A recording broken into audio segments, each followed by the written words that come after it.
Dear brothers and sisters in Christ, thank you for joining us and participating through live stream in this celebration of this Holy Mass. I hope and pray that these days God blesses you with an ever-abundance of His love. And to help us understand the importance of the Good Shepherd that we hear proclaimed in the Gospel today and in the other readings as well, I'd like to share a rather humorous story, an anecdote from the time when I was in the seminary. This was one summer when I was in seminary, and in the diocese where I was, we had our annual seminarians retreat. And at one point in the retreat, a mouse managed to work its way into the retreat house. And there was a time when I and some other seminarians were sort of in the parlor of the retreat house, and I heard one of the other seminarians yell, "There's a mouse," and he proceeded to jump on a chair. And I looked at him a little bit puzzled that he was jumping on a chair over a mouse, and another seminarian and I decided to do something about this. And actually, we thought we would be like the Good Shepherd in a way and try to lead the mouse to verdant pastures. We propped open a door of the retreat house and we tried to chase the mouse outside. Now we would get the mouse headed in the right direction, right towards the door, but just as the mouse neared the door, he would turn around and run back. And so we kept doing this, and we'd get the mouse headed towards the door, and it would turn around and head back. And this happened several times, and even though we tried to lead the mouse to safety, though we tried to shepherd it to verdant pastures, the mouse went astray. The mouse preferred his own way, and left us no choice but to dispatch the mouse. Jesus is the Good Shepherd that longs to lead us into verdant pastures. He longs to bring us to life. He longs to bring us to safety. He longs to bring us to Him. But even though He tries to do this, sometimes we stubbornly just follow our own way and go astray. And during this time of the pandemic, it's a good opportunity for us to look at our lives and see where there are areas where we can return to the Shepherd and let Him lead us and guide us into life.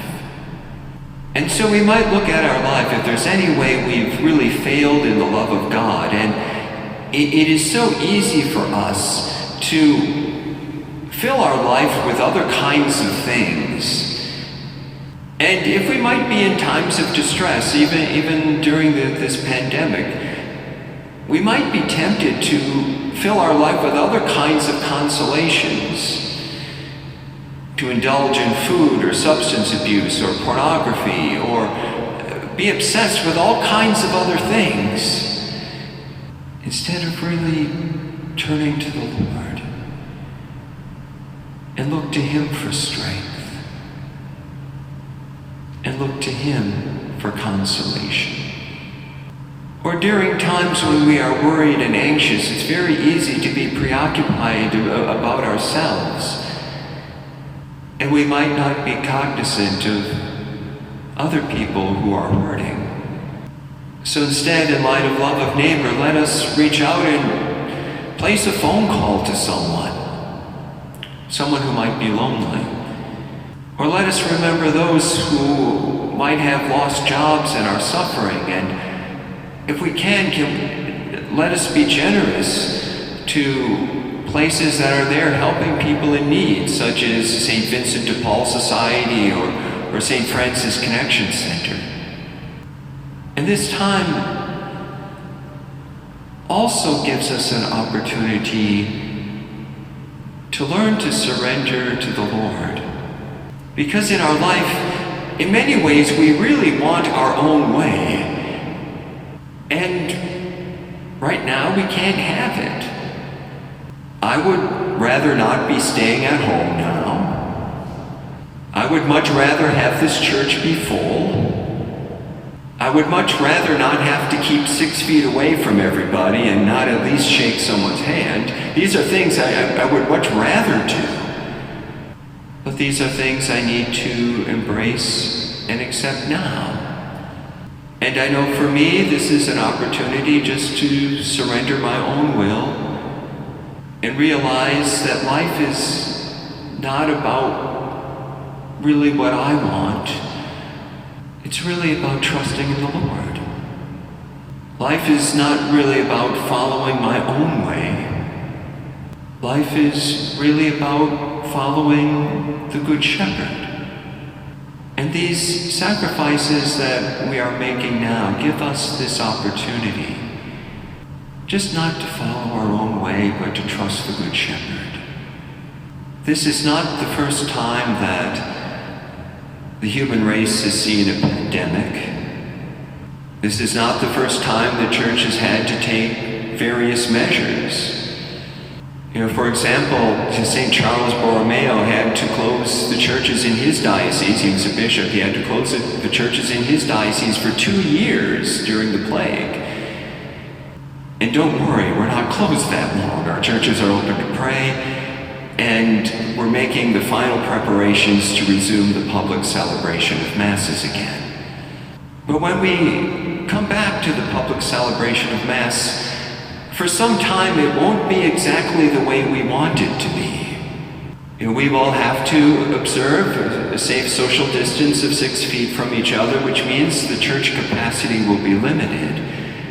And I know one of the difficult questions I and my brother priests are trying to work out is, how do we manage situations where maybe not all of the parishioners will be able to attend Mass every weekend just because of limited capacity?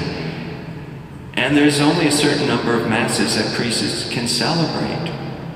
And so it's going to be a little bit of a bumpy ride, perhaps, when we start celebrating Masses publicly again, which will be soon. But this is another opportunity for us just to surrender our own way. It's not exactly the way we'd like to have it. But life isn't really about what we want. It's not about following our own way. It's about following the way of the Good Shepherd. So during this time, let us keep our eyes fixed on Him. With our eyes on Jesus, we have nothing to fear. With our eyes on Jesus, the Good Shepherd, we have every hope. With our eyes fixed on Jesus, the Good Shepherd, know that He looks back into our eyes, into our hearts with deep love. During this time, let us examine our hearts. Let us ask pardon for times that we have gone astray. And let us follow the Good Shepherd, who will lead us into verdant pastures and give us repose.